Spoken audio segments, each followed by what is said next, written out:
लड़कियां घर संभालती हैं, सपना नहीं देखती। यही कहा था उसके पिता ने जब उसने पहली बार घर में कहा कि वो एक आईएएस अफसर बनना चाहती है। गांव के एक छोटे से कोने में पली बड़ी थी प्रियांशी, जिसकी आंखों में सपने बड़े थे, लेकिन उसके घर वालों की सोच बहुत छोटी। माँ ने धीरे से उसकी पीठ सहलाई थी, पर बोल कुछ नहीं सकी थी। प्रियांशी हर रोज अपने स्कूल की खिड़की से शहर की बसों को जाते हुए देखती। उसे लगता जैसे वो बसें उसके सपने को साथ लिए कहीं और निकल जाती हैं, जहाँ उसकी पहुँच नहीं। उसके लिए पढ़ाई एक जुनून था, लेकिन घर के हालात और समाज की बंदिशें उसकी राह में दीवार बनकर खड़ी थी। पिता एक मामूली किसान थे और बेटी को पढ़ाना उनके लिए खर्चा नहीं, बेवकूफ़ी थी। लड़कियां तो पराया धन होती है, जितनी जल्दी विदा हो जाए उतना अच्छा। ये बात ना जाने कितनी बार घर की दीवारों पर गूंज चुकी थी, लेकिन प्रियांशी की आंखों का जुनून हर बार उस आवाज़ को चुप कर देता। जब 12वीं के बाद उसने कहा कि वो आगे की पढ़ाई करना चाहती है, तब परिवार ने उसे साफ मना कर दिया। अब शादी की बात सोचो, ये कहकर पिता ने उसके सारे सपनों पर जैसे ताला लगा दिया। उसकी किताबें एक पुराने बक्से में बंद कर दी गई और वो बक्सा उसी के दिल की तरह भारी हो गया।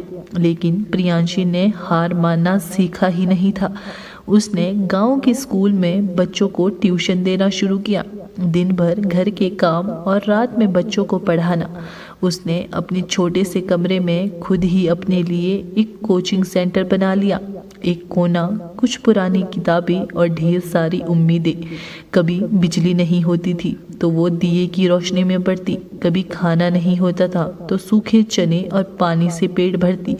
लेकिन दिल की भूख कुछ कर दिखाने की उसे हर दिन आगे बढ़ने की ताकत देती रही। धीरे धीरे गांव में लोग उसकी लगन की मिसाल देने लगे।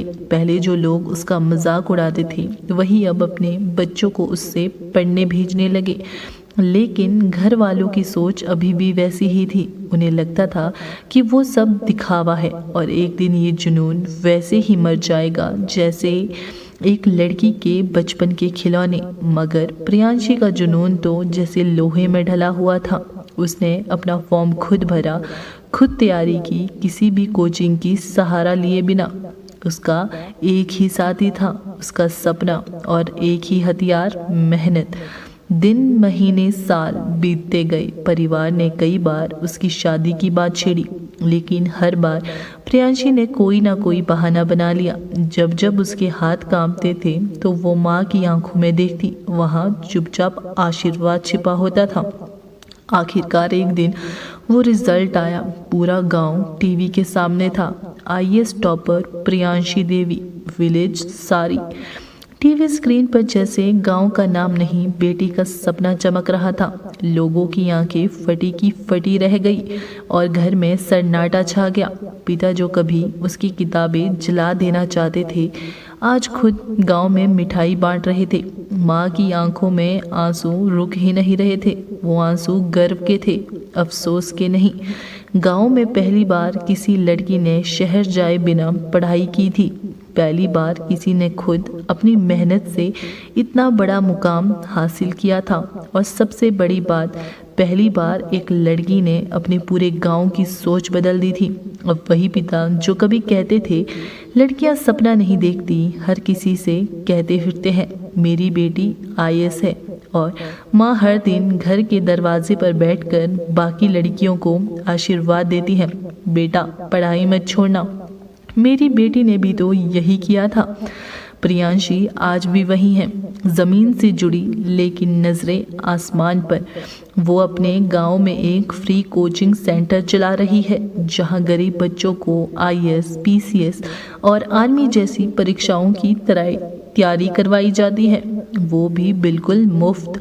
उसकी कहानी अब सिर्फ उसकी नहीं रही, वो अब हर उस बेटी की पहचान बन गई है जिसे कभी कहा गया था कि तू नहीं कर पाएगी।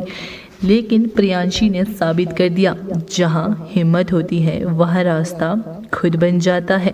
ऐसी ही वीडियो के लिए चैनल को लाइक और सब्सक्राइब करें।